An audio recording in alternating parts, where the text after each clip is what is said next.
He thought she was invisible, just another hotel waitress carrying trays through the polished lobby of Dubai's Emirates Tower. In Arabic he mocked her, loud enough for his entourage to laugh, certain she couldn't understand. But when she placed his coffee down and answered back in flawless Arabic, the room froze. One sentence shattered the balance of power, silenced billionaires, and set in motion a story no one could have imagined. A girl once paid to serve coffee would soon carry empires on her words, and it all began with respect. The rain in Manila always seemed to begin in whispers, forging a silver curtain that softened the skyline of BGC until the towers looked like careful sketches that could be erased with a thumb. It was that kind of morning, rain stippling the wide hotel windows, city traffic moving in a patient hum, and a lobby dressed in marble and orchids where people glided past each other like ideas that hadn't yet found the words. Nadia watched the rain from the corner of the breakfast lounge, one hand holding the warm weight of a carafe and the other adjusting the napkins so their edges lined up exactly with the plates. It calmed her to make things align. There were so many things she couldn't align. Bills, the sudden wobble in her mother's health, the quiet spaces left behind by friends who had taken flights and stayed away. Napkins were easy. The coffee was easy. Even the way she folded her smile for guests felt easy now, a practiced origami that opened as soon as someone looked up. "Table 14 is your VIP," her manager whispered, as he passed by, a short man whose shoes were always too shiny, as if he buffed them for courage. "Be careful, be prompt, and for heaven's sake, don't break anything." "My hands aren't a conspiracy," Nadia said, but gently, the way you spoke to a lemon so it would give more juice. She didn't add that she'd never broken anything in a year on the job. It didn't matter. She was a name on a schedule to most managers. Names could be torn off and replaced. She let the coffee perfume her lungs and walked past the bar, past the early-rising business travelers and the couple who looked like a pair of commas, leaning in toward the same sentence, past her own reflection in the wide pane of glass that turned the room into a second, slightly paler world. She saw the loose curl that had escaped the clip, the small scar near her jaw from when she was a child in Sharjah and jumped from a wall because the neighbor kids dared her, the stubbornness in her eyes she inherited from her mother. Sharjah lived in her voice still, in the way Arabic had set its consonants like small lanterns along the path of her tongue. She hadn't used it much lately. Manila was a Tagalog and English city, but Arabic was there, like a key she kept in her pocket, even when she wasn't sure which door it fit anymore. Table 14 waited by the window, a small constellation of men in suits with careful hair, a woman in a sleek abaya whose smile was more precise than warm, and, at the head, a man who didn't look up when people approached him. He wore a suit that fit like a roomer and a watch that could have been a chandelier if you set it down and let its light spill. He had the sort of face that photographs loved and people didn't, not because it was unhandsome, but because it suggested he was always facing a camera even when he faced you.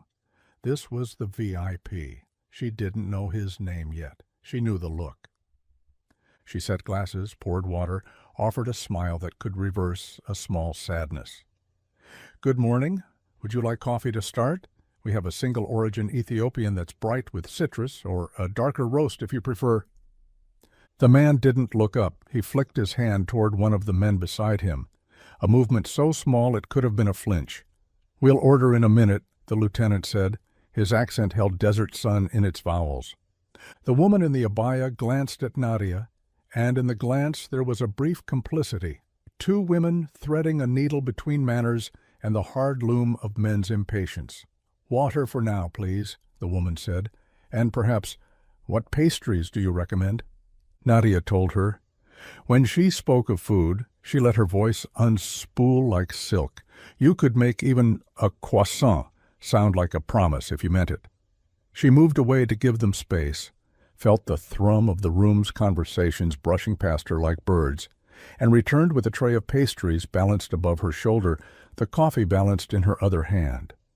She placed the silver rack on the table, arranging the scones and the pain au chocolat as if they were a constellation whose stars she already knew by heart. The man at the head finally looked up, not at Nadia, but at the pastries. "Is that what they call breakfast?" he said in English, a voice leveled like a laser. In Dubai, even the hotel buffets look like art. "Welcome to Manila," the woman in the abaya murmured, not taking the bait. "We are guests here." Nadia had learned long ago that a waitress became invisible as soon as a plate touched a table. The invisibility wasn't always cruel. It was sometimes a kindness. People felt freer with ghosts around. She had learned the weather of their moods and how to step around their storms. She poured coffee for the woman and for the thin man who kept checking his phone under the table, and she leaned to pour for the head of the table and heard, clear as an instruction, the wealthy man's voice, now in Arabic, the vowels familiar as breath. "The first, lakan al-tut klektir, while yurfun il-fraku bin lus barasu will restritu." Give her a chance, but don't expect much. These ones don't know the difference between espresso and ristretto. Her hand didn't shake. It didn't need to. Her hands were trained to serve coffee in typhoons of temper.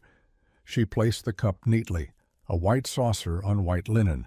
Somewhere behind her, someone laughed at a joke she would never hear the end of. She could have let the words go. She had let worse things go in malls in Sharjah when boys nudged each other and whispered when she passed, in airports where too many eyes turned Filipino women into cargo.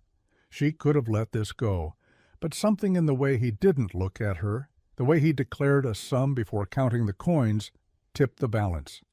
She straightened enough to be at eye level with the billionaire and smiled with the quiet of knives wrapped in satin. "Failuki Sidi," she said softly, Arabic settling into the room like a familiar guest who had walked in through a side door.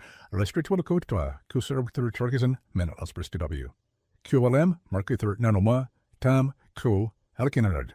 She gestured toward the pot. Tichtern Liam, QRB L. Lewesti, HT YNSB, Tukun Makatovsh, HLT Efdel Kabaja. Yinkni H. Doctor, LQTIMF Salt. Actually, sir, a ristretto is a shorter, more concentrated shot than an espresso.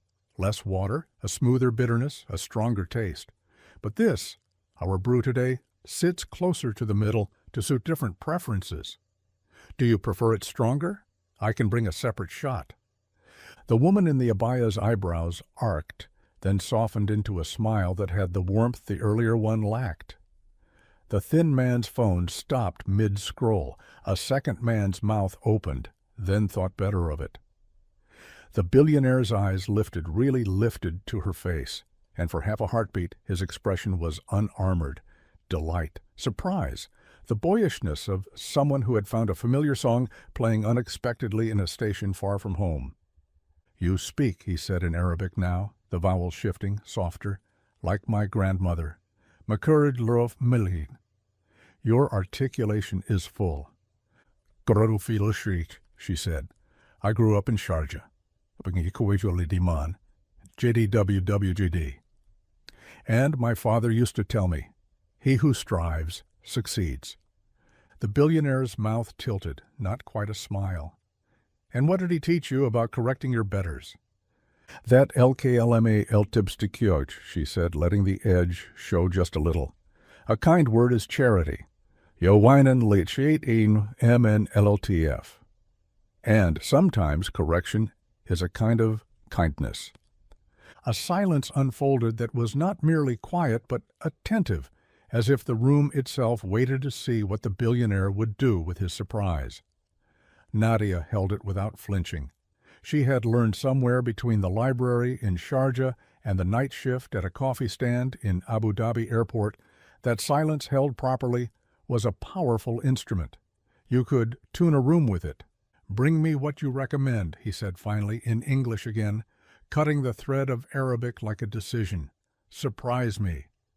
"Of course," Nadia said, and she moved away, her heart knocking lightly at her ribs, not because she was afraid, but because the old language had stretched inside her like a lion standing after sleep. Her manager had stopped halfway to the bar, his mouth a small oval of alarm and awe. She passed him with the expression she used for forklifting heavy emotions: composed, inexpensive. The VIP, she learned from the murmurs that flecked the room, was Yusuf Al-Khatib, the Al-Khatib Group magnate, a billionaire who built ports and data centers and the kind of gleaming offices that looked like they belonged to the future rather than to the messy middle of now. He was in Manila for 2 days for the Emerging Market Summit and to meet with cabinet officials about a port modernization tender, because ports were not merely ports anymore, but arteries and nerves, and the bones on which economies hung their weight. He had a reputation for kindness in public speeches and cruelty in private emails. Nadia liked neither reputations nor the certainty with which strangers recited them. She had learned you couldn't guess how people treated their mothers from the way they tipped. She pulled a ristretto for him, watched the stream turn from honey to tiger's eye to the rich mahogany of the right moment, and tempered the heat with a small trick she'd learned from an old barista in Abu Dhabi who brewed with philosophy. She brought the shot to the table with a slice of orange peel, not for squeezing, not today, but for smelling, the way a small, bright scent could illuminate dark notes in a cup. "For your surprise," she said, in English now, because the room had already registered its astonishment, and there was no need to perform. "Sip this with a breath of the orange nearby. It will make you think the coffee is citrus, even when it isn't." "You have a poet on staff," the woman in the abaya told the table, and for the first time she used Nadia's name because Nadia had told it to her while taking their order, because names were a bridge across which small good things could travel. "Poetry does not pay Manila rents," said one of the men dryly, and the thin man snorted, but when Yusuf lifted the cup and did as she suggested, something in his face altered, some tightness softened. "What do we pay you?" he asked her, still focused on the cup. It was not the kindest question. It never was. "Enough," she said, which was a lie, but the kind that caused less trouble, and smiled in a way that suggested the conversation could end here, with a discreet bow to the necessary boundaries between customers and the lives of the people who served them. He glanced at her then, not as a waitress, but as a person who had been appropriately evasive. "And what will you do with your languages, Nadia from Sharjah?" He hadn't asked how she came to Manila. He didn't need to. People like him moved through cities where Filipinos set their tables and drove their cars and sent their children to English medium schools. People like him knew why flights went east as often as they went west. "Help them talk to each other," she said, nodding toward the room where Japanese executives sat at one table and local officials at another, where an American consultant mapped opinions onto a tablet like he was building a tiny new city in his hands. "That's where the money is, Mr. Al-Khatib, in getting people to stop pretending their words are enemies." He laughed, short and unguarded, and the woman in the abaya smiled over her coffee, and the thin man looked at Nadia like he'd just been nudged and didn't know by whom. She moved through the room, attending to other tables, but her attention, which could widen like a window onto the whole of things, noticed the agitated rhythm at table 6, the Japanese investors from Osaka, whose English was polite and limited, and the local port authority undersecretary, whose English was fluent but anxious. Their translator hadn't arrived. A woman in a navy blazer from a Saudi fund had joined them, and the English, being used to articulate a billion-peso conversation, was fraying like a rope pulled by too many hands. Nadia heard the undersecretary say, "We can accommodate a 35% stake," and heard the Osaka lead lean toward his colleague and whisper in Japanese something Nadia couldn't catch. She also heard from the woman in the navy blazer a sigh, and an under-the-breath Arabic murmured to her colleague on the phone, "LWQW Lium BTDH LFHM SEMB Sun KMLD. If they sign today with this understanding, we'll regret it a whole year." Nadia set down a tray and stepped toward her manager. "They need a translator," she said. "I can—" "No," he said reflexively, authority rising like a wall. We are not a translation service. You are to serve what's on the menu." "What they want isn't on the menu," she said, "but it's in my head." He peered toward table 6, calculating the scope of disaster if he said yes, and the scope of annoyance if he said no, and chose, as he always did, the smaller of two possible humiliations. "Fine," he said. "5 minutes. If anyone complains, it was your idea." "It was my idea," she said simply, and slipped into the small cyclone of misunderstanding at table 6 with her hands open. "I speak Arabic and English and some Japanese," she said to the table at large, and the undersecretary's relief shivered across his face like a second skin. The Osaka lid's posture eased. The woman in the navy blazer, Hajar, her name tag read Hajar al-Sayeg, looked at Nadia with the same quick assessment she might give a complicated data sheet and nodded. Nadia's mouth was a bridge, and she walked words across it with care. 35% meant different things depending on how you defined control, and royalties that sounded reasonable in Manila became predatory in Osaka, and grace could be engineered into contracts if you treated them like living things rather than prisons built out of paragraphs. She was careful, like a medic with a triage kit, to keep nuance alive. English, she had learned, sometimes flattening and sometimes refined, needed help to carry the rice scent of Tagalog and the cinnamon-scorched edges of Arabic into each other's kitchens. Across languages, a joke could become an insult, and a compliment could become an accusation that someone was trying to buy your soul. She kept those transformations from happening by moving a phrase a little to the left, by letting a proverb bloom where an argument might have, by arranging the room's attention so people looked at each other rather than at their calculations. "Feel Muni," Hajar said at one point in Arabic, half to herself and half to the man on her phone, "NHGD al-Shirk Yifman and al-BH al-Yitmraj Lismye." "In ports, we need partners who understand that the sea does not respect schedules." "Tell them," Nadia said to the undersecretary, "that delays are the ocean's handwriting on all our plans, and that they will forgive surprises if communication is honest and frequent." She turned to the Osaka lead and gave him the same thought in his language's careful courtesy, and watched weariness unpin itself from his shoulders. When the hotel's official translator arrived, breathless and apologizing, the mood at the table had shifted from friction to negotiated possibility. Nadia bowed out with the quiet efficiency of someone who had placed a vase back where it belonged before the flowers drooped. As she stepped away, she felt the temperature of the room change in a way that announcements sometimes make things change. She glanced toward table 14. Yusuf was watching her, not studying.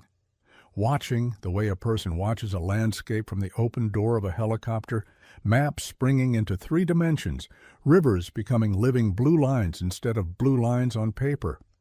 He raised a hand, not the dismissive flick he'd given earlier, but a gesture that belonged in an older story, the one in which King summoned scribes to record what the day had decided. "Miss Nadia," he said as she approached, English now, polite and unused to the familiar click of her name. "Would you mind assisting us for an hour? We have a meeting at the conference room upstairs. The Undersecretary and Miss Al-Sayeg are both attending. There will be Arabic. There will be—" He gestured lightly. "Contracts."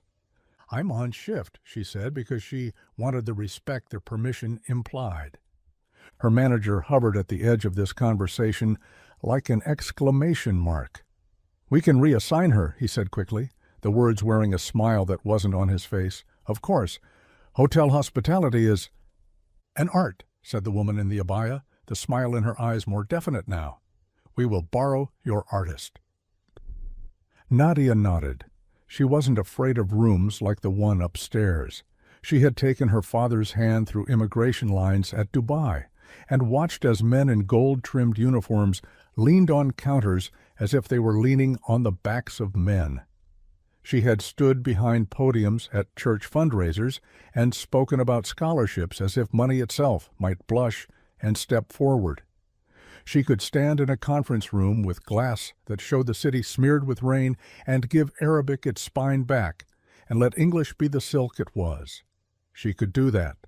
She would do that. The conference room was cold and smelled faintly of pine, like someone had tried to disinfect the air of all previous arguments.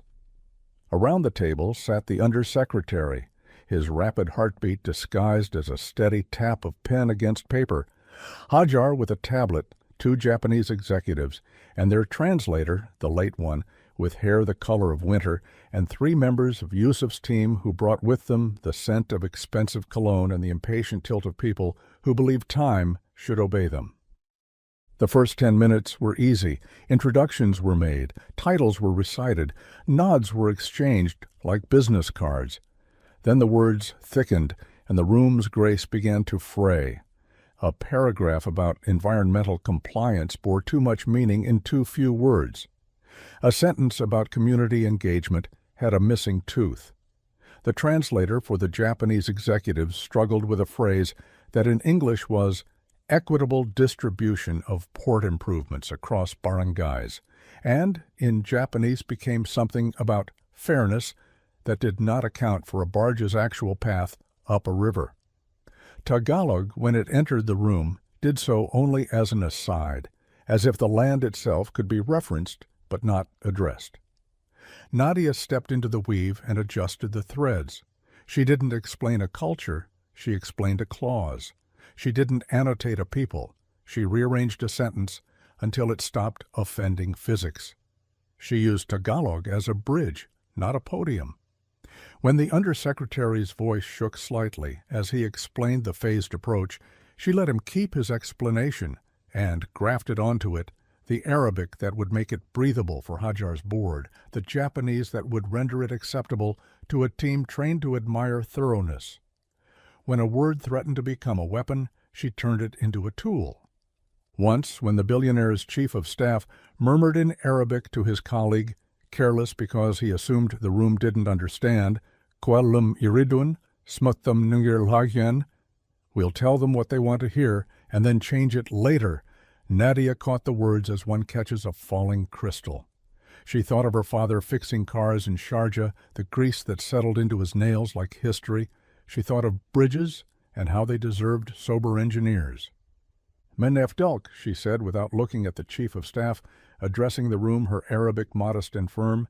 Five baldi lens to budiman lovedal farg, de herd an NBD bishu 12 minutes methalhut, yaibi an endueti LSDQ olan, well fulcry, samsk wunen namshi lie. Please, in my country, people are tired of empty promises. If we begin something long and important like this, we need to put honesty first, or we will tear the maps as we walk on them. There was no true rebuke in her tone. There was only a fact presented in a respectful frame. The chief of staff blinked, color rising into his cheekbones. Hajar looked at Nadia with a sharp, grateful quickness. Yusuf's eyes flicked to the chief of staff and then back to Nadia, and something like a verdict settled in his jawline. After 2 hours, the meeting exhaled. A preliminary understanding had been reached. The contracts would, at last, begin to reflect the people they would govern. There would be more meetings. There always were. But this one had not failed for a lack of verbs. They thanked her as if she had done something more dramatic than speak. Nadia smiled and slipped out, the room's chill clinging to her ankles like a small dog reluctant to be left behind. On the elevator ride down, Yusuf was quiet, the woman in the abaya scrolling through a schedule, Hajar on a call murmuring, El Elengrekubad WJDN Weme? No, we haven't sunk yet. We found a buoy. In the lobby near the orchids, Yusuf stopped. The hotel's light turned the rain gold. You corrected me, he said, in my language. You mocked me, she replied, because sometimes kindness was clearer when set against a straight edge. When I was a boy, he said in Arabic now, not because he had to, but because he understood debt settled best in the currency in which it was incurred, my mother used to say, twawudi LLHRRFH. Whoever humbles himself for God is elevated. She would not be proud of the way I spoke this morning. My kanti kui alias meridian. My mother used to say people are metals, wamuskul ilme, and those who are polished shine.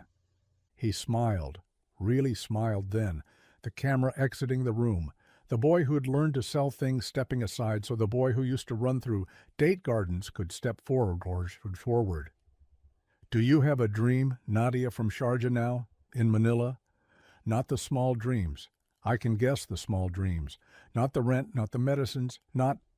He lifted a hand toward an invisible list in the air. The big dream. She considered pretending she didn't. That pretense was a habit with poor people in rich rooms. Make yourself smaller to fit the furniture. But her father's voice, she could still hear it under the noise of planes, would have teased her for that kind of lie. A language bridge, she said simply, not just translation, training too, for OFW families returning from the Gulf, for local students who want to work in logistics, for small business owners who need to talk to people who don't look like them, Arabic to Tagalog to English. We always wait for someone else's bridge. I want to build ours. How much, he asked, as if you could turn dreams into numbers by preference. She told him. It wasn't a small number. It wasn't the sort of number a waitress could say out loud without feeling like she had stolen fruit from a market. But she said it the way she had translated, matter of fact, without apology. He nodded the way a man nods when a wind is strong, and he enjoys it. You'll have it once, he said, if you agree to let me invest, not with my group, from me, personally. Hajar, who had ended her call and rejoined them, lifted an eyebrow, and the woman in the abaya looked at Yusuf as if evaluating whether he was making sought a decision with his mind or with something closer to his heart. I won't sell more than 40%, Nadia said. The number surprised even her. But it was true. She wanted to choose her own furniture. 35, he said immediately, amused, bargaining out of reflex. 33, she said, because she had spent enough afternoons in Al-Qusay souks to know how men pretended numbers were gospel. Done. The word settled in the air with a warm weight. He held out his hand. She looked at it a breath longer than was polite, and then took it. His hand was cool. Hers was steady. They drew up the paperwork 2 weeks later in a small lawyer's office near Legazpi Street that smelled of ink and coffee and the stubborn hope of people who wrote their own stories on official paper. Yusuf arrived with the woman in the abaya, whose name was Mariam, and who, it turned out, ran his philanthropic arm in MENA and Southeast Asia, and had a gift for turning benevolence into systems, and with a junior associate who looked like he hadn't slept since he learned to read. Nadia arrived with her mother, who had insisted on bringing cassava cake because formal occasions required sweetness, and with her best friend Lila from high school, who had once memorized all the Arabic phrases Nadia taught her for "Where is the bus stop?" and "Excuse me, sir," and "Do you have change?" and in the years since had accumulated a fierce, useful optimism like interest. "You're going to let him invest?" Lila had asked earlier. Incredulous and delighted and terrified on Nadia's behalf. A billionaire? Won't he ruin it with billionaireness?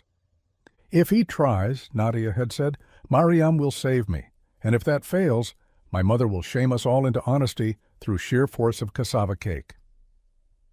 The company was called Dalupasa Bridge because Lila insisted on a name that sang in Tagalog, and Nadia agreed because language deserved to be honored in its own syllables. They started small.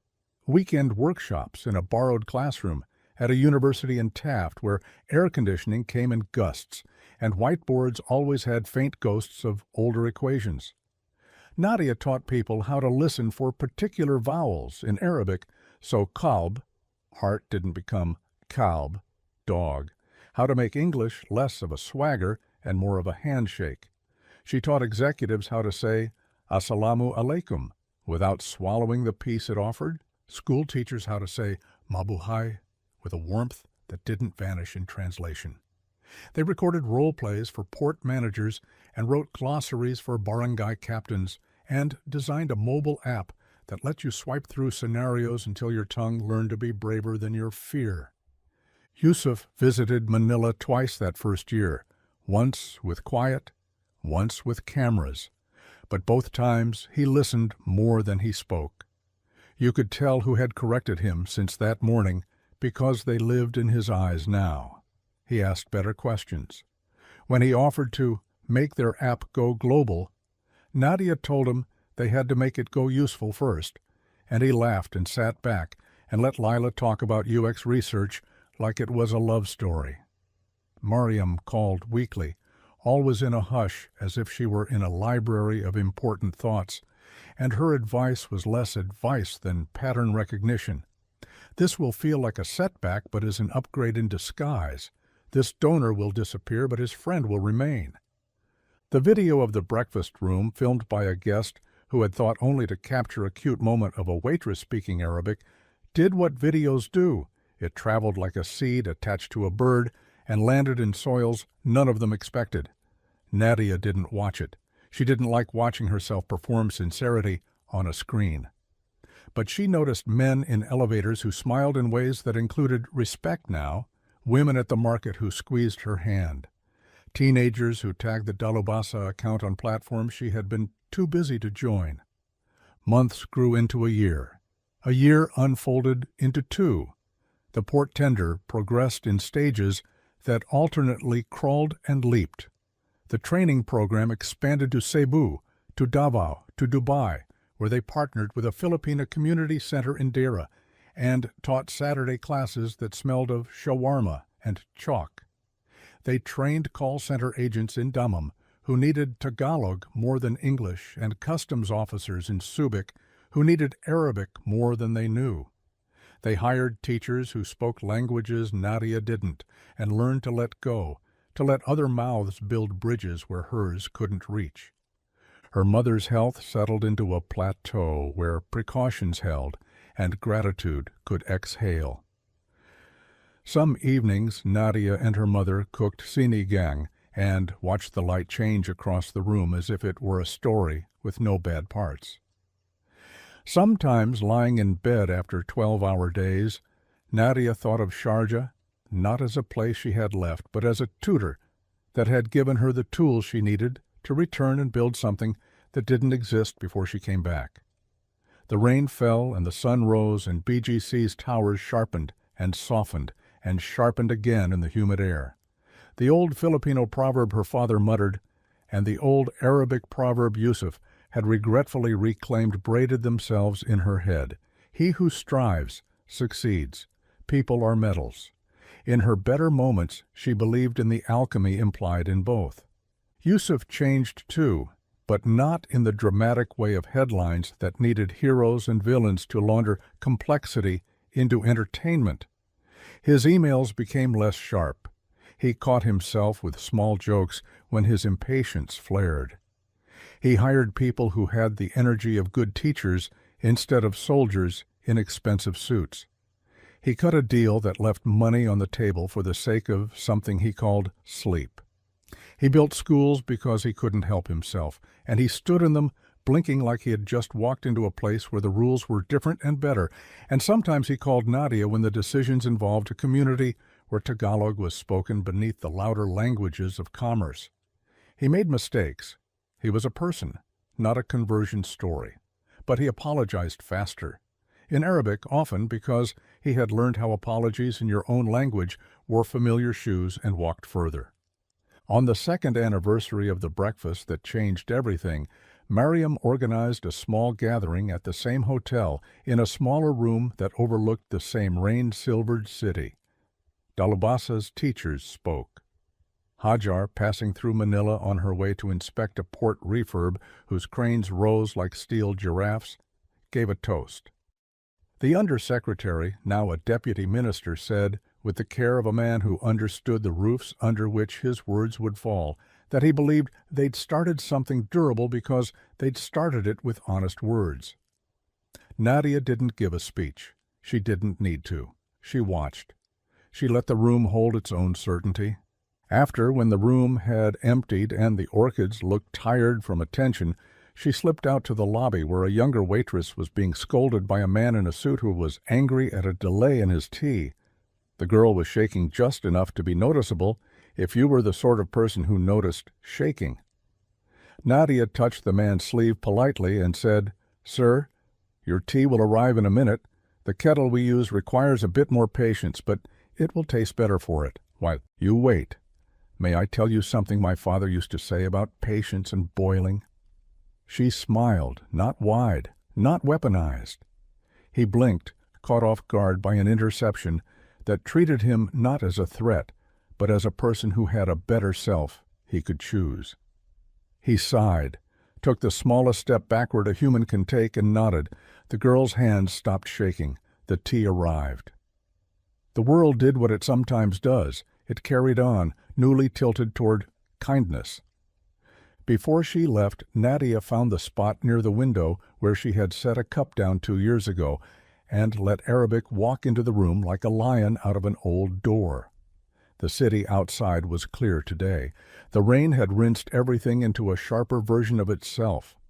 Somewhere in that cleaned-up skyline, cranes swung in arcs that meant work, and somewhere in those latticed streets, OFW families spoke Arabized Tagalog over dinners that tasted of both places, and somewhere a student on the brink of adulthood rehearsed, alone in a mirror, the way her mouth would make a different language tomorrow. Her phone buzzed, a message from Yusuf. A photo of a classroom in Jeddah where a Filipino kid was writing his name in Arabic with a careful, proud hand. Under it, his text, in Arabic first, and then in English, because he kept his debts paid.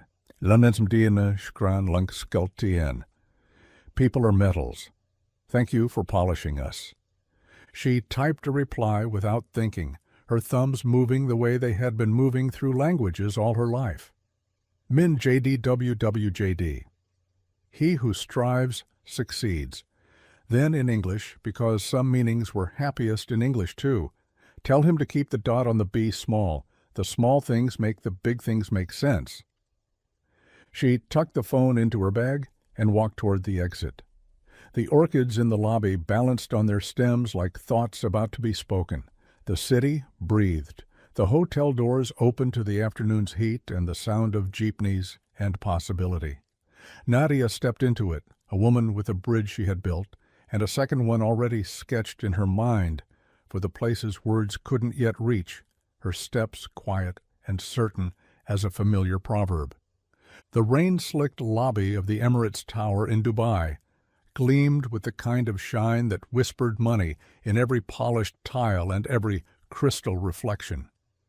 Waitresses in crisp uniforms moved like choreography across the marble, carrying trays heavy with silver and porcelain, weaving between conversations thick with English, French, and Arabic. At one corner, Nadia, a young Filipina waitress, adjusted her tray with quiet precision, her dark eyes lowered the way hotel training taught her, to serve without being seen. At table 12, a man in a tailored navy suit flicked his Rolex as if time itself should be intimidated. Yusuf al-Hariri, known in the press as the Port King for his billion-dollar shipping empire, leaned back in his chair, speaking in Arabic to his entourage, assuming the girl setting down his glass couldn't understand. H-Tad Falafinku Lekbir El Tarf Habalawolfatat Lefarku Bin Lakuafi Laj Ala Alemshtarku. Even in grand hotels, these girls don't know the difference between fine coffee and burnt water. The men laughed. Nadia didn't move. Her hand steady, she placed the porcelain cup exactly where it belonged, her face composed. But when she straightened, her eyes, calm but sharp, lifted to his. In flawless, confident Arabic she answered, her tone respectful, yet edged with quiet fire. Don't looks isidi, lukwatlakikia turf, min rieth lan, min btuuthnyan, wion uturmin, sultan.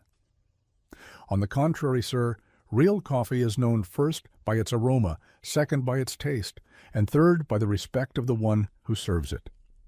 The table fell silent. One of the men coughed into his fist. The billionaire blinked, his lips parting just slightly, caught between surprise and something else, something like respect. The young waitress did not flinch, did not look away, and in that unshaken gaze, the power in the room shifted by degrees so subtle no one could name them, but everyone felt them. And that was the beginning.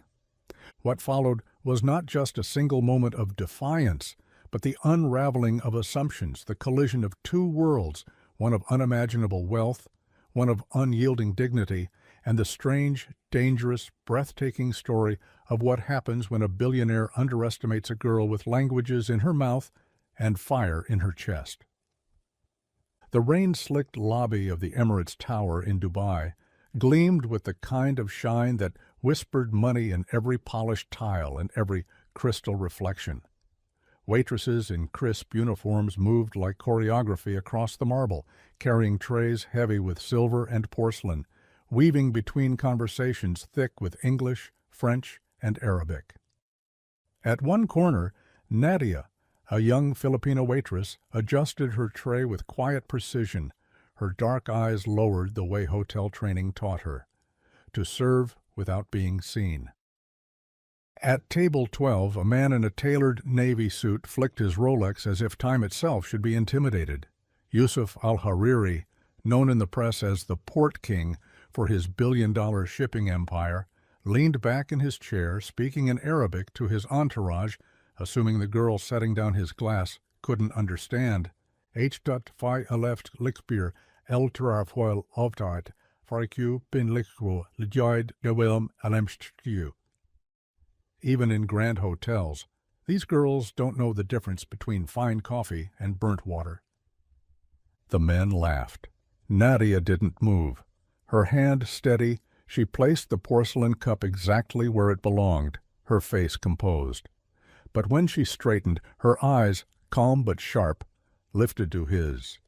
In flawless, confident Arabic she answered, her tone respectful yet edged with quiet fire. Luxi sidi, lkwalukik turfman riath fulan, man mirchtanian, wa man wikdom toltan. On the contrary, sir, real coffee is known first by its aroma, second by its taste, and third by the respect of the one who serves it. The table fell silent. One of the men coughed into his fist. The billionaire blinked, his lips parting just slightly, caught between surprise and something else, something like respect. The young waitress did not flinch, did not look away, and in that unshaken gaze, the power in the room shifted by degrees so subtle no one could name them, but everyone felt them. And that was the beginning. What followed was not just a single moment of defiance, but the unraveling of assumptions, the collision of two worlds, one of unimaginable wealth, one of unyielding dignity, and the strange, dangerous, breathtaking story of what happens when a billionaire underestimates a girl with languages in her mouth and fire in her chest. Nadia didn't think about that morning again until late the following week, when Yusuf al-Hariri returned, not as a guest dining with his entourage, but as a man walking with deliberate slowness across the lobby, scanning faces as if the polished marble might hide the answers he sought. He paused near the concierge desk, ignored the manager who hurried forward, and instead let his gaze settle on her, the girl balancing a tray of empty glasses on one arm. "A word," he said simply, in English this time, his voice clipped, but not unkind. The manager frowned, hesitant, but Yusuf added, "It's all right. She'll return to her duties in a moment." The authority in his tone left no space for negotiation. Nadia followed him to the quieter end of the lounge, her palms pressed against the tray as if she could steady her pulse through pressure alone. "You speak Arabic like my grandmother," he said without preamble, his eyes sharp and searching. "Where did you learn?" "Sharjah," she replied evenly. "I grew up there. My father worked maintenance for a transport company. My mother was a teacher. Both insisted I learn properly, not half-learn, not mimic. Language was their gift to me." He tilted his head, studying her. "And yet here you are, carrying trays." "Life doesn't ask if you want its terms," she said. "It gives them. You either work with what's offered or starve. The corner of his mouth curved, though not quite into a smile. And yet you had the courage to correct me. Most people don't. Most people, she said softly, don't hear their own words when they think others can't understand them.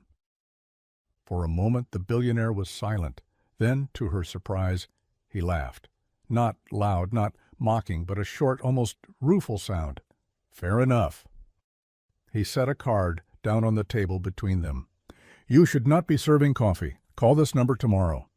She looked at the card, at the embossed seal of the Al-Hariri Group. It gleamed with a world far removed from her one-bedroom flat in Dira, from the bus rides and late shifts. Her instinct told her to leave it untouched. His world was dangerous, not because of guns or crime, but because power had a way of swallowing the small, yet her hand moved anyway, fingers sliding the card into her apron pocket. That phone call would change everything. The next day, seated in a glass office, high above Sheikh Zayed Road, Nadia was tested, not with written questions, but with conversations. She was asked to interpret a Lebanese contractor's demands into English while softening the tone, to translate an Emirati official's Arabic into Tagalog, so that a Filipino foreman could understand without losing dignity, to switch between tongues with the agility of a dancer leaping from one rhythm to another. Yusuf watched from behind a desk that gleamed like black ice, his expression giving nothing away. Only at the end did he say, "You're hired, not as staff, as bridge. I don't keep bridges in uniforms." And just like that, the girl who had been invisible in hotel lobbies began walking into rooms filled with men who never noticed waitresses but always noticed voices. Her days stretched into late nights of meetings, negotiations, whispered translations that carried the weight of millions. At first she thought Yusuf had only hired her out of amusement, but gradually she saw it. He valued her mind, the way she caught nuances his polished advisers missed, the way she could turn a phrase so that suspicion dissolved into trust. But it wasn't simple. It never is. For every moment of triumph, there were hours of suspicion from others who saw her as a threat, whispers that she was Yusuf's mistress, accusations that she was a pawn. Some advisers tried to trip her with rapid dialects. Others questioned why a billionaire would trust a girl from Sharjah's side streets. Each time she answered not with defiance, but with fluency, with precision, with words sharpened to the point where doubt cut itself. Yusuf began relying on her more than anyone expected. She sat beside him when Japanese executives discussed port expansions, her translations not merely accurate, but elegant, turning technical jargon into bridges between cultures. She stood behind him when government officials spoke in veiled threats, whispering the true meaning into his ear before the words cooled. She corrected contracts, adjusted clauses, explained to him how words could be prisons or ladders, depending on who wrote them. And slowly, imperceptibly, a bond formed between them. Not romance at first, respect, then curiosity, then trust. He began asking her opinion after meetings, not about language, but about people. What did you hear in his tone? Did she sound desperate or confident? And she answered with insights that surprised him, that reminded him not all wisdom came from boardrooms or universities, but bonds invite enemies. It was one evening, months later, when the storm struck. A rival within Yusuf's empire, a cousin, slick with ambition, leaked rumors that Nadia had stolen documents, had betrayed Yusuf to a competitor. The whispers spread like fire in a desert wind, amplified by jealous subordinates and hungry journalists. Yusuf's board demanded she be dismissed. Some even demanded she be investigated. She stood in Yusuf's office as the accusations piled high in emails, her hand steady though her heart thundered. "Say the word," she told him quietly, "and I'll leave. I have no money for lawyers, no name to protect me. I'll disappear, but I will not carry a crime that isn't mine." For the first time since she had known him, Yusuf's composure cracked. He slammed his palm on the desk, his voice thunderous. "You will not disappear, not while I have a name, not while I breathe." The fight that followed tore through courtrooms and board meetings alike. Lawyers descended with documents. Rivals pushed harder. Media painted her as a girl plucked and discarded by a careless billionaire. But Yusuf refused to let the narrative stand. He stood beside her in press conferences, declared publicly in Arabic that "Ç'tich mer iltu bul tushter." This woman cannot be bought or sold. He produced evidence of forged documents, traced the leak back to his cousin, and dismantled the plot with the same ruthless precision that had built his empire. When the dust settled, Nadia was no longer a waitress who had spoken out of turn. She was the woman who had survived scandal, who had walked through fire with her head unbowed, who had proven that respect cannot be stolen, it must be earned. By then her role had changed. She was no longer simply his translator. She had become his advisor, his conscience, the one voice in rooms full of noise that he trusted not because she was perfect, but because she was honest. And in the quiet hours, when deals were done and silence reigned, he confessed to her things he never confessed to anyone else. That wealth had left him hollow, that power had become a cage, that for years he had spoken without listening until the day a waitress in a lobby reminded him that words have teeth. Nadia, for her part, confessed that she still feared losing everything, that each morning she woke half expecting to be stripped back into invisibility, to find herself again on a bus to Dera, uniform folded on her lap. But Yusuf only shook his head. You don't vanish when people stop looking. You only vanish when you stop speaking. It was in that moment she realized what they had both built, not just a business bridge or a career, but something rarer, a partnership forged in language, in fire, in the refusal to bow to insult. And the story didn't end there. It grew, as stories do, into a foundation that trained migrant workers in language so they could defend themselves in contracts, into scholarships for girls in Sharjah who dreamed not of uniforms but of universities, into a legacy that reached beyond them both. Years later, when reporters asked Yusuf what the turning point of his career had been, he didn't mention the billion-dollar port deals or the skyscrapers that bore his name. He only said, "The day I insulted a girl carrying coffee, and she answered back, in my language." And when they asked Nadia what she remembered most, she said softly, "The look on his face when he realized I understood. That look built everything."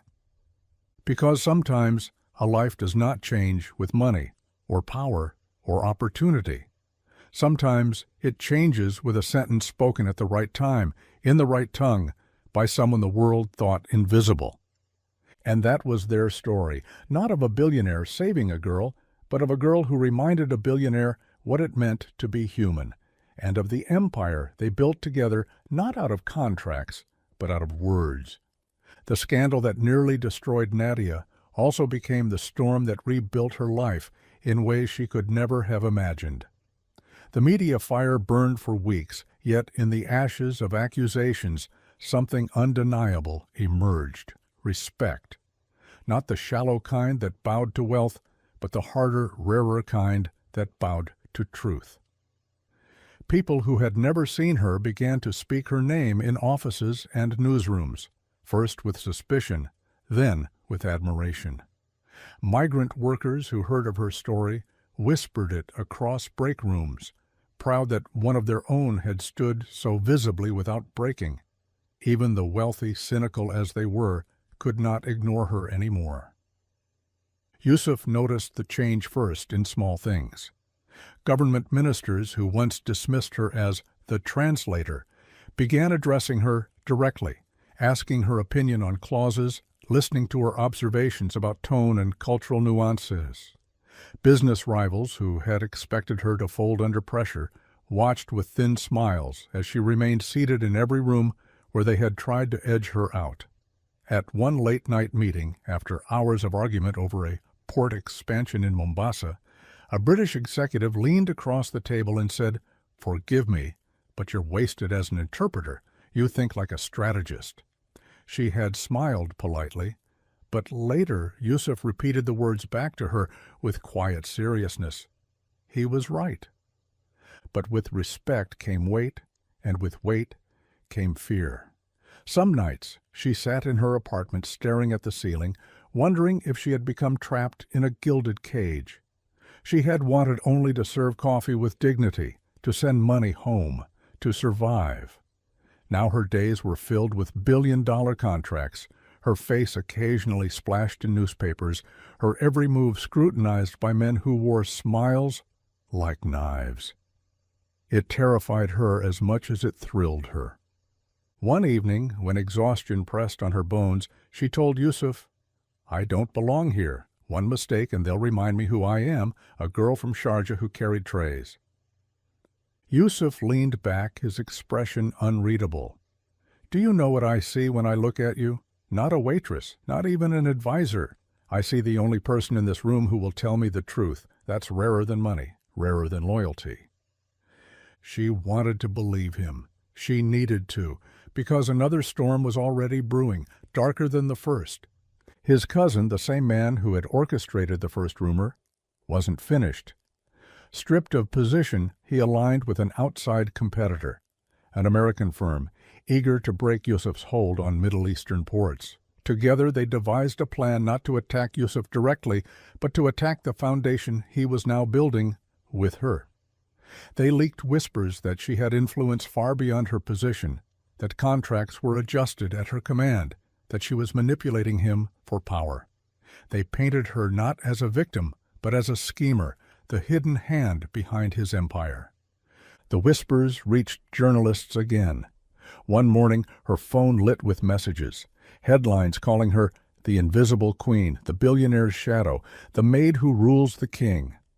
She felt her chest tighten as she scrolled, every word a blade. By the time she reached the office, Yusuf was already waiting. He held one of the tabloids in his hand, tossed it onto the desk between them. "Do you see this?" "Yes," she whispered. "What do you want to do?" he asked her. She blinked, startled. "What do I want to do? You're the one they're calling a fool. You're the one—" "No." He leaned forward, eyes burning. "It's you they're targeting. You they're trying to break, so tell me. Do we ignore them? Do we fight? Do we burn them with truth or starve them with silence? This is your war as much as mine now." Something in her cracked open then, not from fear but from recognition. For the first time, someone with power wasn't treating her as collateral damage. He was handing her the choice, and though every instinct told her to run, she lifted her chin. "We fight, but not with anger, with proof." The weeks that followed became a blur of investigations and strategy. They opened their meetings, invited neutral observers, published contracts with full transparency. Yusuf insisted on publicizing her role officially, not as a shadow, but as Director of Cultural Strategy. The title sounded strange in her ears, but on paper it turned whispers into acknowledgement. With her name printed on documents, the rumors of manipulation collapsed. She wasn't a secret hand. She was a recognized presence. What was once scandal became precedent. But precedent came at a cost. Her anonymity was gone. She could no longer walk into a cafe unnoticed, no longer take a quiet bus ride without strangers staring. Some of the stares were admiring, others were sharp with resentment. And one night, when she returned to her apartment, she found the door lock scratched, as if someone had tried to force it. She stood frozen in the hallway until Yusuf himself arrived minutes later, called by her trembling voice. He didn't scold her for not calling sooner, didn't bark orders at security. He only guided her inside, checked every corner himself, then stood in the middle of the room with his fists clenched. "You can't live here anymore," he said. Within days, she was moved into one of his residences, an airy villa in Jumeirah with security at the gates and silence in the gardens. At first she resisted, insisting she didn't belong in such luxury. But when she lay awake at night listening for footsteps outside her door, she admitted the truth. Safety mattered more than pride. It was in that villa, in the quiet between storms, that something shifted between them. It wasn't a declaration, not even a touch. It was the night he found her in the kitchen, barefoot, trying and failing to cook rice in a pot too large. He laughed. Not the guarded laugh of a billionaire, but the helpless laugh of a boy. She laughed too, and in that shared ridiculousness, the distance between them finally cracked. They stood close, too close, and for a moment the weight of power and class and danger fell away. Neither of them named it, not then. But it lived between them after that night, a silent companion in every meeting, every glance. The next test came from beyond Dubai's towers. A delegation from East Africa arrived, offering Yusuf a deal too tempting to refuse, exclusive port rights in exchange for rapid infrastructure. But the delegation carried more than contracts. They carried history, resentment, wounds from years of exploitation by foreign powers. Every word was layered, every phrase heavy with distrust. Yusuf's polished advisers floundered, misreading tone after tone. It was Nadia who listened, who caught the fatigue in a minister's voice, who softened Yusuf's phrasing into humility, who reminded both sides that ports were not just numbers, but lifelines for families. When the final document was signed, one of the ministers clasped her hand and said in halting English, You made us feel seen." Yusuf watched the moment with something unreadable in his eyes. Later, when they were alone, he said, "Do you realize what you did? You didn't just win a contract, you shifted history." But she shook her head. "No, I only gave them back their voice." He stared at her then, long and steady, until she had to look away. The empire grew, her role grew, and with it so did the risks. Rivals struck harder, desperate to discredit her. Anonymous letters arrived, threats. Even her own mother back in the Philippines called, frightened by rumors that her daughter was entangled with dangerous men. "I only wanted you safe," her mother wept. "I am safe," Nadia whispered, though she wasn't sure she believed it. The breaking point came during a conference in Geneva when Yusuf collapsed on stage. The world saw a billionaire felled by exhaustion, but Nadia, kneeling beside him, saw the truth. Years of pushing, years of never listening to his body, years of believing he was invincible. The ambulance lights painted the snowy night red, and for the first time she felt fear, not for herself, but for him. At the hospital, when the doctors assured her he would recover, she sat by his bed and realized how deeply the threads between them had tangled. She wasn't just an advisor. She wasn't just a bridge. She had become, without noticing, part of the man himself. The voice he leaned on, the truth he sought, the presence he no longer hid from. When he woke, his first words weren't about contracts or rivals. They were about her. "If I died," he said, his voice raw, "they would have destroyed you with me. I won't let that happen. You deserve more than being tied to my shadow." But she shook her head fiercely. "If you died, they could destroy everything, but as long as you breathe, they cannot destroy me, because I speak for myself now." For a long time neither spoke. Then Yusuf closed his eyes, and in the silence between them, something settled. Not fragile, not tentative, but certain. Months later, when they stood together in front of a foundation launch, one dedicated to teaching languages to migrant workers, to arming the invisible with words, they weren't just partners in business. They were partners in something unspoken, something stronger than contracts or wealth. The world might have called her the waitress who spoke back to a billionaire, but Yusuf knew better. She was the lion who had walked into his language uninvited and claimed it. She was the reason he remembered how to listen. And Nadia knew better too. She hadn't just found safety or success, she had found a place where her voice mattered, where her fire was not hidden, but seen. The girl who once carried trays now carried nations in her words, and the man who once mocked her carried her trust like a crown heavier than any empire. That was the story they built together, page by page, word by word, until the world no longer remembered the insult, only the answer that changed everything.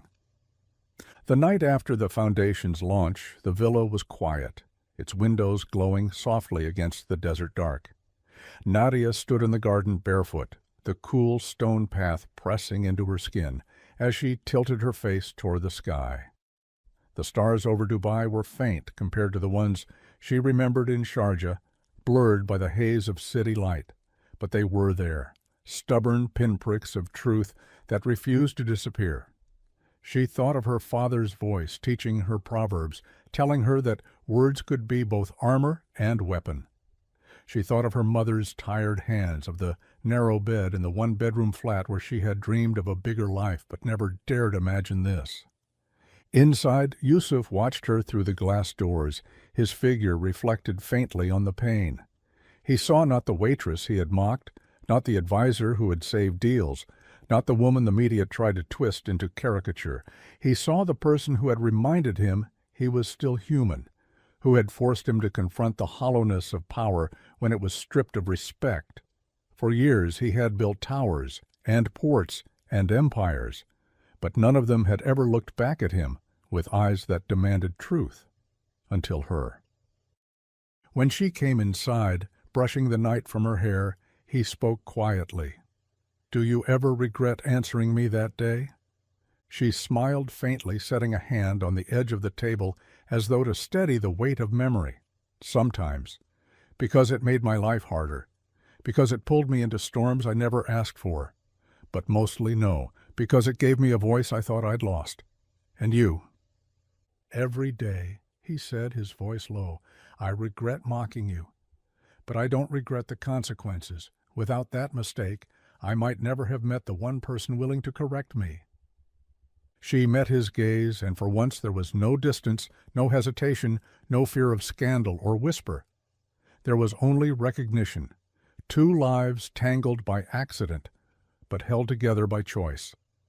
In the months that followed, their work expanded. The foundation spread beyond Dubai into Manila, Nairobi, Alexandria. Workshops filled with workers who once bowed their heads now practiced lifting them, repeating phrases that carried dignity into contracts and conversations. Yusuf poured millions into it, but Nadia poured herself, and the difference was visible. People came not just to learn words, but to learn courage, and always, when they asked her how it began, she told them not about Yusuf or his empire, but about the day she refused to stay silent in a hotel lobby. Years later, when their story was told by others, it was never neat. Some called it a romance, others a partnership, still others a parable of power and humility. But the truth was simpler and harder than all of that. It was the story of a girl who refused invisibility, of a man who learned to listen, of two people who discovered that respect, once earned, is stronger than any empire built on fear. And in the end, that was enough. Because sometimes the richest thing a billionaire can own is not ships or towers or contracts.